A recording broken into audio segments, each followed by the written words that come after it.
Reporters, spectators, and longtime fans who had followed the Brown family story for years filled the Flagstaff courthouse.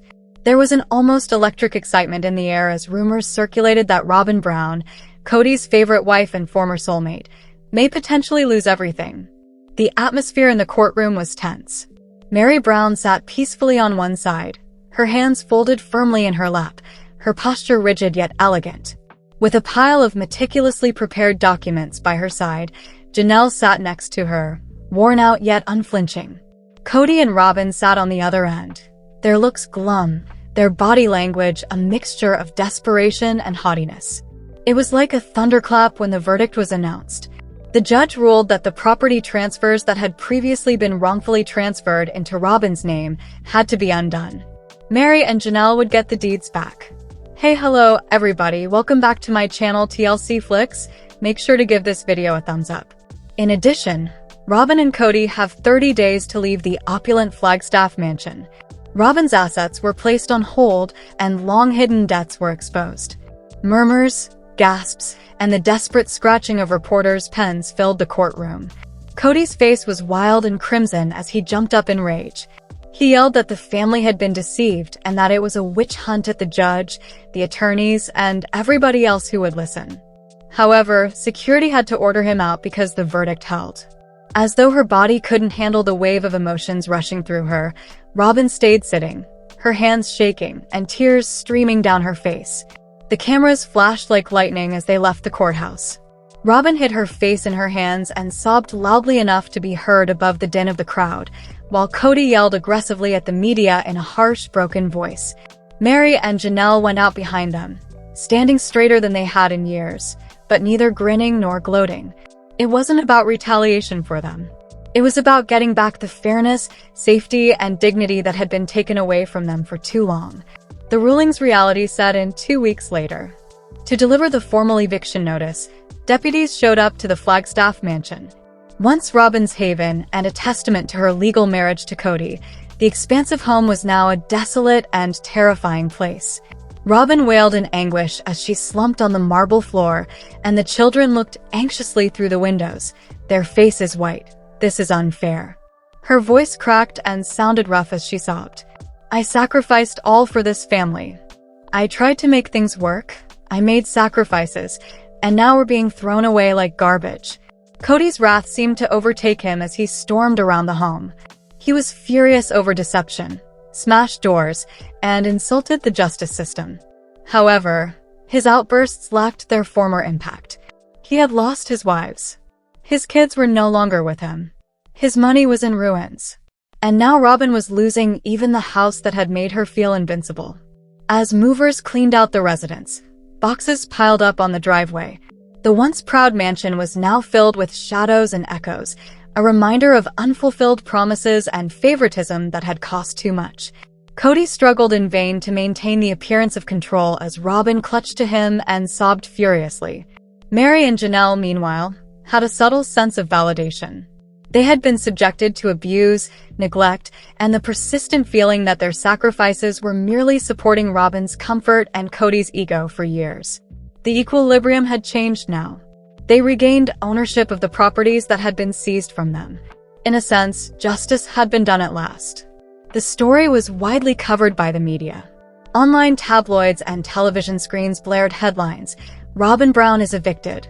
Meri and Janelle take back their property." After a court ruling, Cody Brown's empire is in ruins. Justice is celebrated by fans. Robyn's tears cannot save her once split on the Brown family. The public appeared to be heavily in favor of Meri and Janelle. For many, a house of cards that had been teetering for years finally fell apart. Robyn and Cody appeared hollowed out as they sat in their car outside the deserted mansion.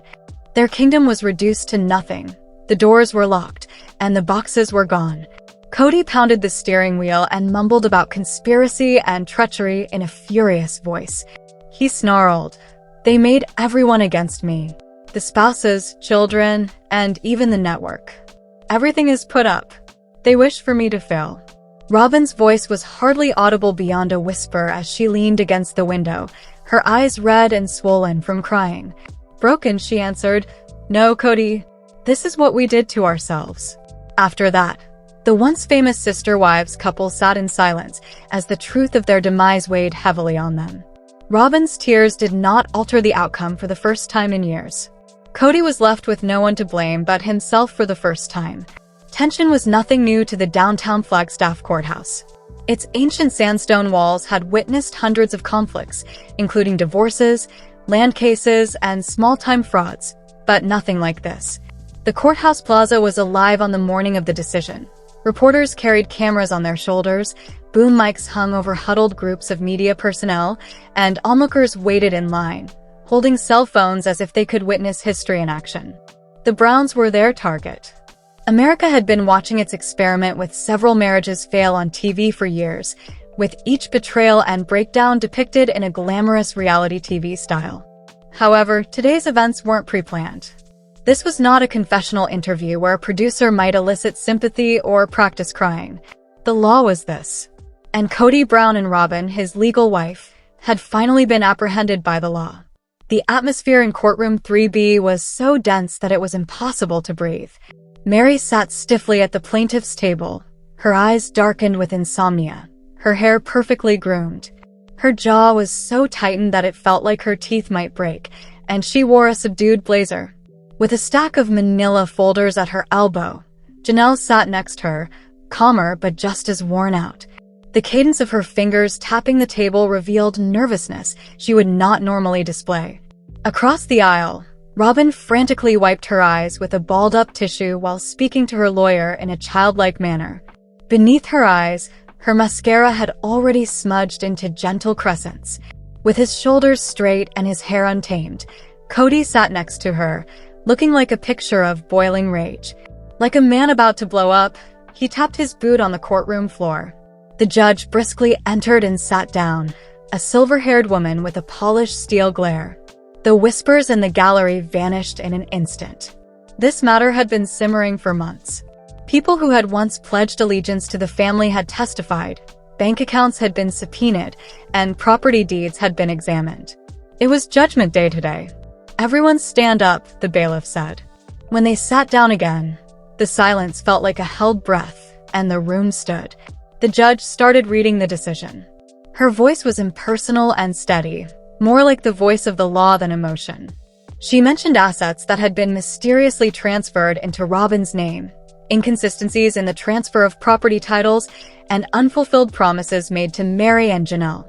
Years of financial records that demonstrated who had given and who had profited were highlighted by her. Then the blow came from her. They were to restore the deeds. Several land plots and other assets were returned to Meri and Janelle as their legitimate owners. Within 30 days, Cody and Robyn were to leave the Flagstaff estate, which was the focal point of their lives together. Robyn's accounts were going to stay frozen until the outstanding debts were examined. The words hung thick and devastatingly in the air. Robyn let out a cry like if she had been struck in the stomach. Her tissue could not contain the flood of tears that ran down her face as she sagged against the table and sobbed freely. Sitting quietly in the rear, her children appeared stunned, as if the earth had vanished beneath them. Cody got up quickly. He roared, "This is outrageous," as his voice reverberated off the walls of the courthouse. Simply said, "This is a witch hunt. We have been singled out due to our identity and lifestyle. Do you really believe you can ruin a family in this way? Do you believe you can take away what we have created?" The judge's gavel made a single, decisive slam. "Mr. Brown," she declared in a firm tone, "I will not put up with tantrums in my courtroom. You will be ejected if you do not sit down." However, Cody went on, making frantic gestures with a crimson face and trembling curls. He spit out, "They're jealous," and gestured at Meri and Janelle with a quivering finger. "They've been envious all along. You're giving them everything now because they want to see us fail. I made sacrifices for this family, as did Robyn. You are destroying the life we have created." As security drew nearer, Cody finally sat with his eyes flaming with rage and his chest heaving. Meri gave herself one deep breath across the aisle. She had never smiled, but after years of being erased, a spark of vindication appeared in her eyes. As Janelle rearranged her papers, her hands trembled, but her lips were firmly pulled together in determination. They weren't here to boast. For the first time in years, they felt as though they could achieve the justice they had come for. The gallery exploded when the judge finally adjourned. As Cody and Robyn forced their way through the crowd, reporters hurried to the aisle to take pictures. Cody yelled at cameras in a raspy voice, accusing them of persecution, conspiracy, and betrayal. Robyn leaned heavily against him, scarcely able to stand, her sobbing echoing through the commotion like an animal's cries. Moments after, Meri and Janelle came out, the questions as incisive as ever, the flashbulbs as persistent. However, they walked silently, their faces calm. For them, there were no big speeches to give or sound bites to make. The decision was self-evident. Outside, the plaza was scorched by the Arizona sun. Supporters and protesters mixed together, with some brandishing handcrafted signs and others yelling in rage or screaming in agreement. Unable to bear the humiliation, Robyn fell into Cody's arms on the steps of the courthouse. His face was contorted with anger as he put his arms around her, his eyes flashing as if he was looking for someone to punish or blame. Meri and Janelle watched from afar. Their hands gripped folders like shields, their bodies tense with emotion. They were not amused. They failed to wave. They just moved into their cars waiting silence, stepping past the mayhem. This was freedom for them, not victory. Nevertheless, there was strength in that release. After decades of raging within the Brown family, the storm had finally exploded. Meri was almost dazzled by the Arizona light when she left the courthouse. As if she were a celebrity strolling the red carpet, passers-by screamed her name, cameras clicked frantically, and reporters flocked to the scene. Meri, however, felt none of that on the inside. She seemed worn out, hollow, and yet calm. She didn't grin. The inquiries that were thrown at her from all sides went unanswered. With her chin up in silent defiance, she moved firmly, her heels clicking against the pavement. She had been the ghost wife for so long. The one who was ignored, hushed, and pushed aside while her suffering was absorbed to allow Cody and Robyn to prosper. She felt seen today for the first time in years. Meri released a deep breath she hadn't known she'd been holding as the car door shut behind her, drowning out the commotion outside. Her heart continued to rush, even though the courthouse seemed so far away. She looked out the window and saw Robyn in the distance sobbing and collapsing against Cody's chest in a sight that would undoubtedly make headlines for days. Meri didn't feel sorry for Robyn, but she also didn't gloat. She just observed, her thoughts thick with recollection, her face unreadable. Meri recalled Robyn's first day with the family. Cody had talked about soulmates and destiny back then. He had referred to Robyn as a gift from heaven, and Meri, desperate to win his approval and maintain her position, had consented to a formal divorce from Cody in order for Robyn to wed him and obtain benefits for her kids. Although it had been one of the most agonizing choices of her life, she had convinced herself that it was honorable and that she was making the sacrifice for the benefit of the family. She forced a grin and signed the papers with trembling hands. However, what had transpired was unfair. There was no togetherness. It was the gradual decline in her value. Robyn had assumed the position of legal wife and gained favor fast. As Meri vanished into the background, Cody's love for her grew closer to her like a spotlight. With every year that went by, her status in the family shrank. Her interactions with Cody grew fewer, and her home felt more empty. She had gone through the notorious catfishing scandal, in which her loneliness was made public. With Robyn giving her pathetic looks that hurt more than outright brutality, and Cody ignoring her needs, she had suffered unending humiliation. Just because she wanted to be appreciated, she had to put up with being termed poisonous, theatrical, and selfish. And she had remained through it all. However, Meri knew she had remained too long as she sat in the silent automobile with Janelle at her side. This is where she is now because of all the years she swallowed her pride, the nights she cried by herself, and the times she told herself she didn't deserve more. In addition to property and money, the verdict had restored her dignity, which had been taken from her. It was heavy but substantial, and she could feel it sinking into her chest like a stone. She felt rooted for the first time in years. The quiet was broken by Janelle's forceful yet composed voice. "We succeeded." Startled, Meri turned to face her. Janelle was a woman who didn't mince words. She spoke with intention, and Meri could feel the weight of those 3 words in her bones. Yes, Meri muttered. She swallowed hard as her throat constricted, fighting back the threatening tears. She had no intention of crying. Not right now. Not at this moment of silent power, not in front of Janelle, not in front of cameras. She was trembling inside, though. Meri sat by herself in bed that night, her phone ringing nonstop with missed calls and texts. Reporters, supporters, and even distant relatives all wanted to hear her side of the story. The room fell silent as she placed the phone on the nightstand, face down. She kept thinking about Cody's face in the courtroom, how his anger had warped his features, how he had pointed at her as if she were the bad guy, and how his voice had been brimming with disdain. She used to love that face more than anything else in the world. She had trusted that voice more than any other. It was the cornerstone of her life. And now there was only sound. Meri closed her eyes and wrapped the blanket about her shoulders. She had felt helpless, and that her life was something that happened to her rather than something she could control for a very long time. That had changed today. She had concrete evidence from the court decision that she wasn't invisible, that her sacrifices weren't forgotten, and that the truth could finally be accepted. Not to Robyn, not to Cody, not even to herself, but to the world. She muttered into the night, "I was important." The internet was ablaze with headlines the following morning. Images of Robyn sobbing, Cody yelling, and Meri and Janelle leaving together. Fans flocked to social media with words of encouragement, and talk programs were ablaze with commentary. Some referred to it as karma. Some referred to it as justice. The fact that women who had been marginalized for so long were now regaining something was simply celebrated by many. Meri didn't read it. As she sat at the window and watched the Arizona sky change from pale pink to dazzling blue, she made herself a cup of coffee. She felt for the first time in years that she had a future ahead of her, one that she could mold for herself rather than one that was determined by Robyn's tears or what Cody desired. She did not feel triumph. It was not retaliation. It was liberty. The pragmatic one had always been Janelle. Janelle had mentioned finances, timetables, and long-term objectives. But the other women had frequently talked about feelings, envy, and the need for time and space. She had been a stabilizing force in the chaos of multiple marriages, ensuring that children were fed, bills were paid, and aspirations of owning land in Coyote Pass remained more than just illusions.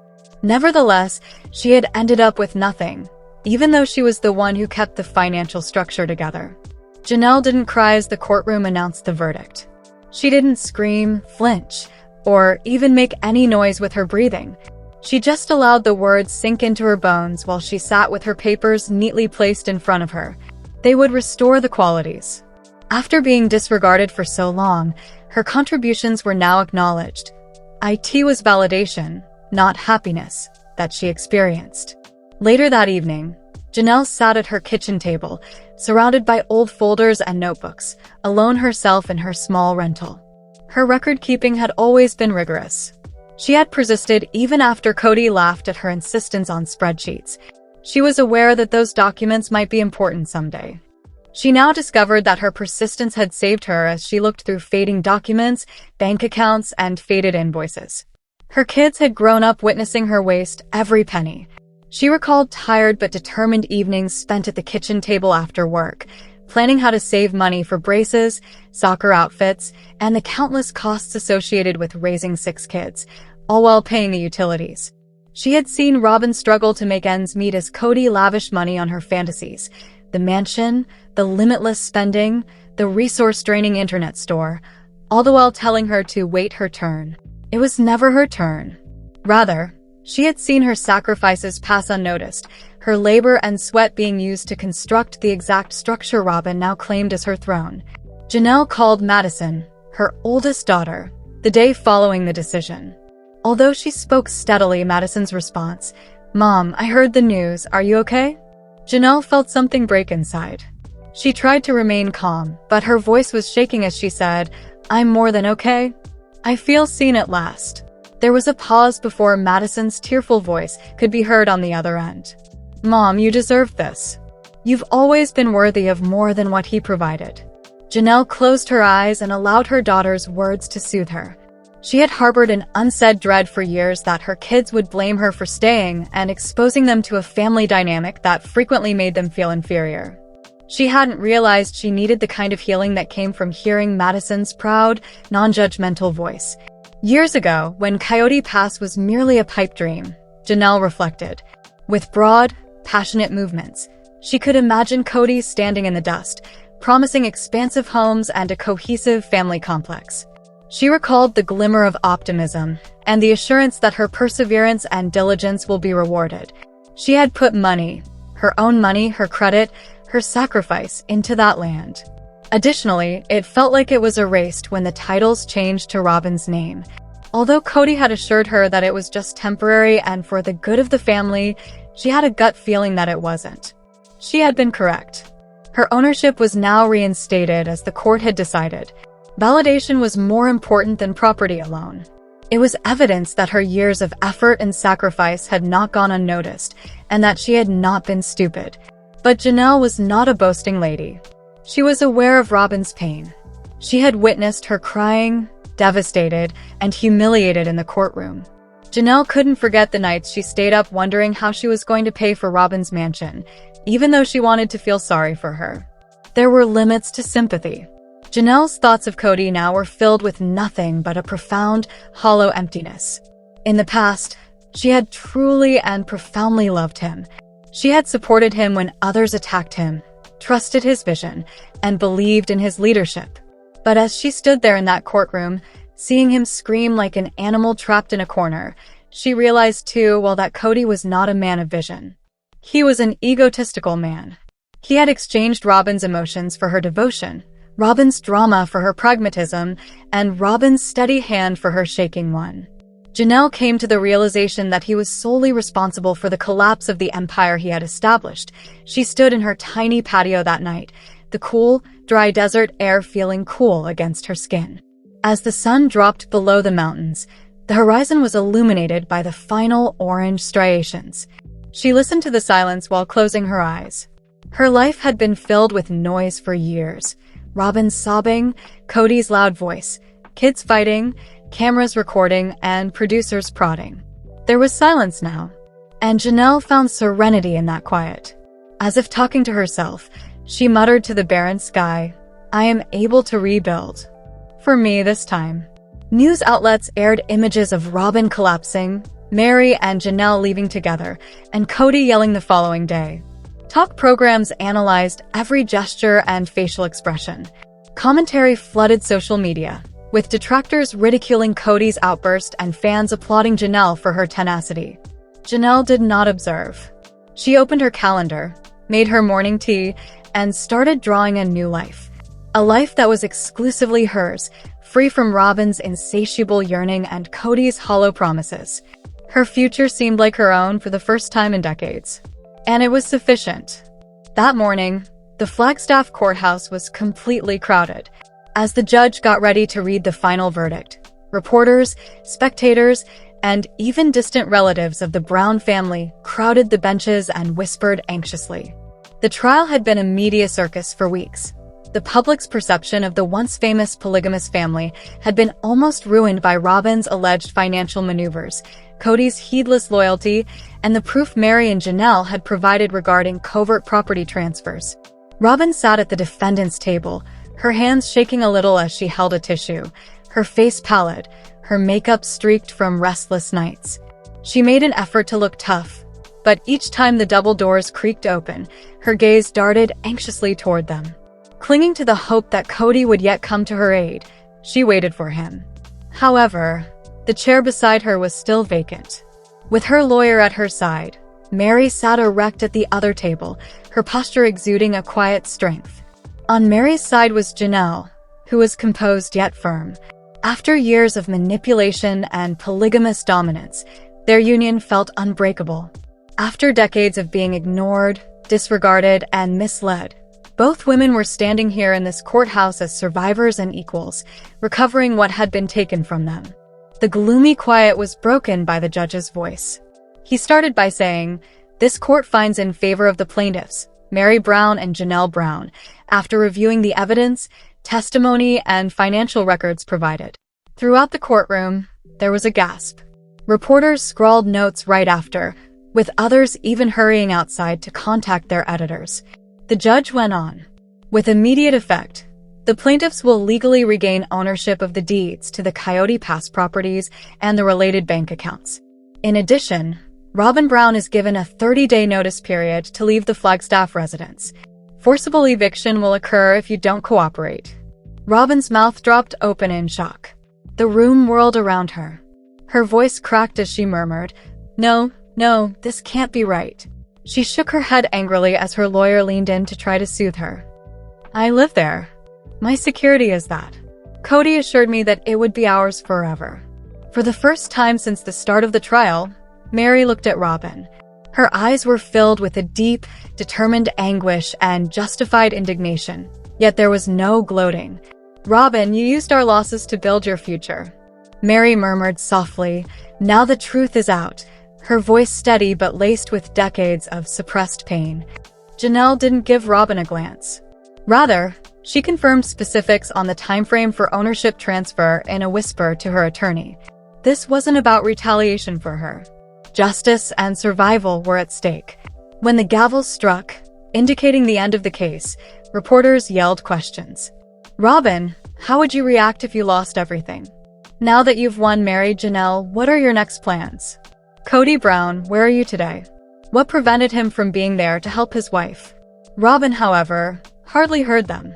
The outside world appeared to come crashing down in slow motion. She shielded her face as she stumbled out of the courtroom while cameras flashed. She was completely alone for the first time since she had joined the Brown household. Together, Meri and Janelle left, their shoulders grazing each other as though their newfound friendship had been cemented by fire. When they initially came onto the courtroom steps, they remained silent and allowed the intense Arizona sunlight to wash over them. Meri lifted a hand and firmly stated, "We've said what needed to be said in court," as the throng exploded in questions. Truth was at issue here, and truth has won out. A few steps away, Robyn turned to face them. Her hair stuck to her wet cheeks, mascara running, and realized that the horror was far from over. It was just getting started.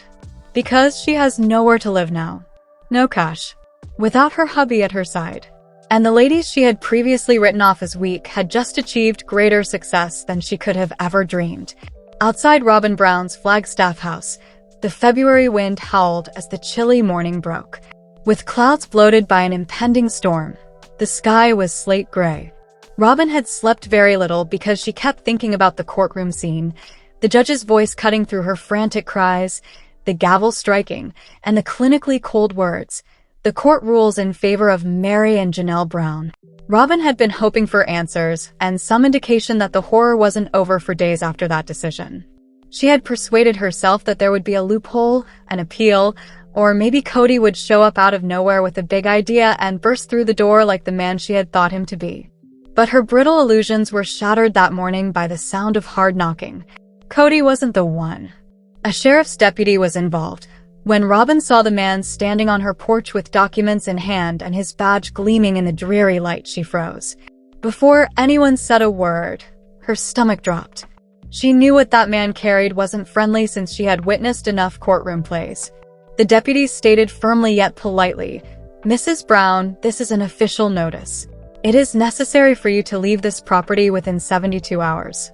You no longer own the house." The words were like punches to the body. Her knees almost gave out. "Take a vacation." Her voice cracked as she whispered, "This is where I live. My kid's house. There must be an error. Please." The deputy, however, had no space for compromise.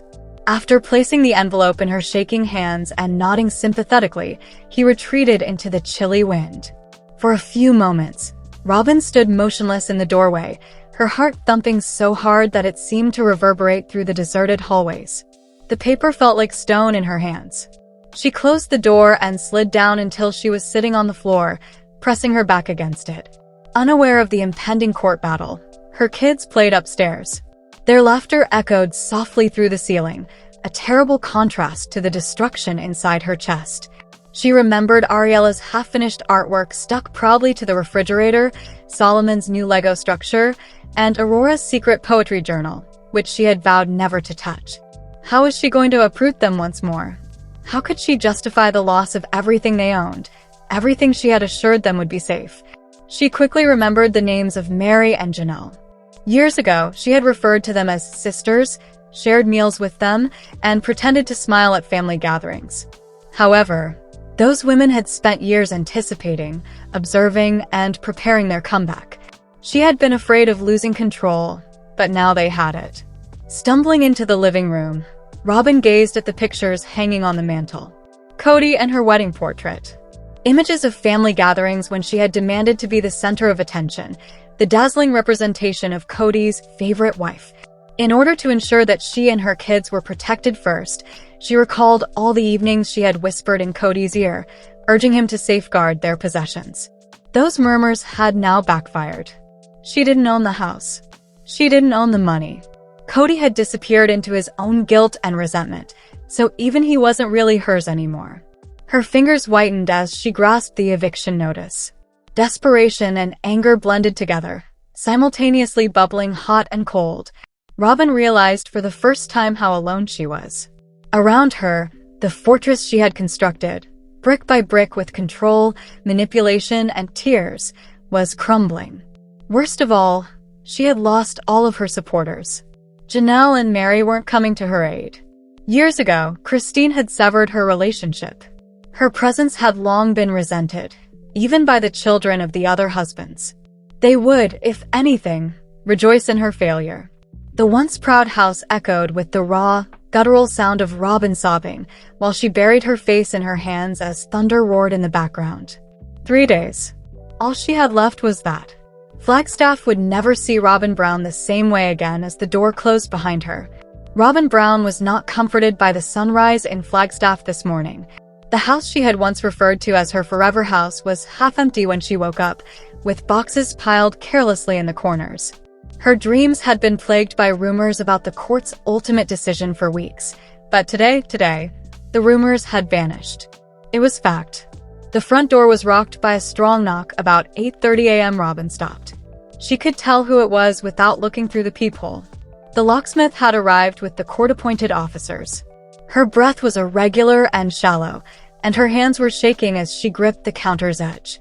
One of the officers called, "Mrs. Brown." He spoke in a formal yet definitive tone. "Now you have to go outside." Robyn's eyes filled with tears. She realized that screaming, arguing, and pleading for a little more time would just make her feel even more ashamed. The deadline had gone, the documents had been served, and Meri and Janelle's attorneys had promptly enforced the order. She opened the door, her steps trembling. The officers gave a courteous nod, but their expressions remained fixed. A locksmith unloaded his equipment behind them. For the life she had created, the clinking of metal sounded like a death bell. The neighbors peered out their windows, phones in hand, as Robyn stepped outdoors with one overstuffed duffel bag. She noticed that there were cameras in the area, possibly from paparazzi who had heard about the event as well as from locals. The embarrassment burned on her face. The formerly meticulously constructed portrayal of the devoted, kind wife, the one who saved the Brown family, was now destroyed and publicly shown. Meri and Janelle, meantime, were sitting together at their lawyers' offices across town. "She's not there?"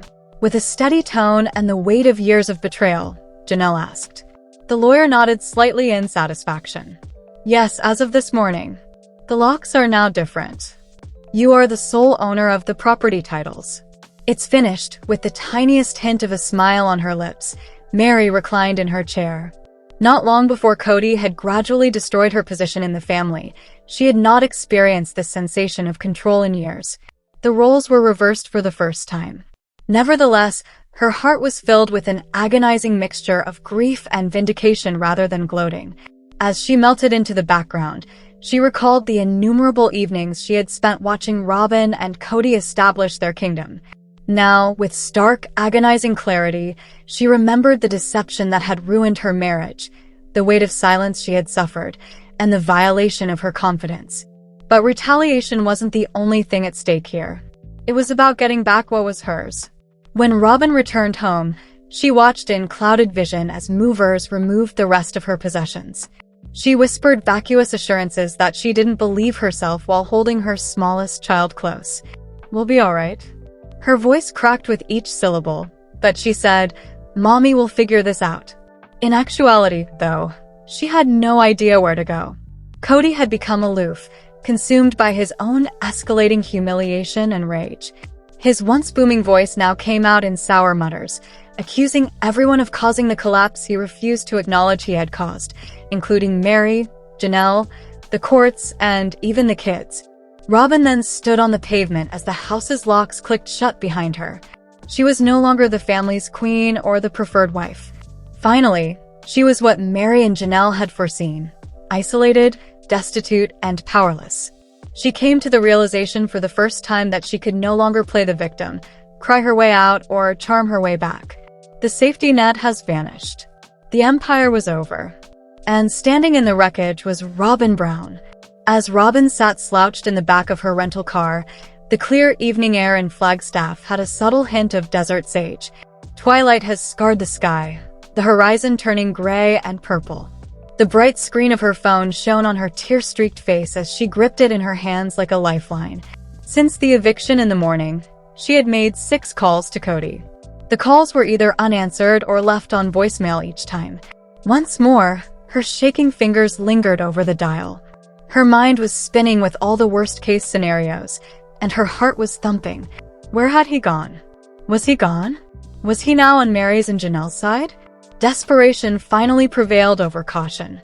After pressing the phone once again, she left a voicemail. "Cody, please. I have no idea what to do.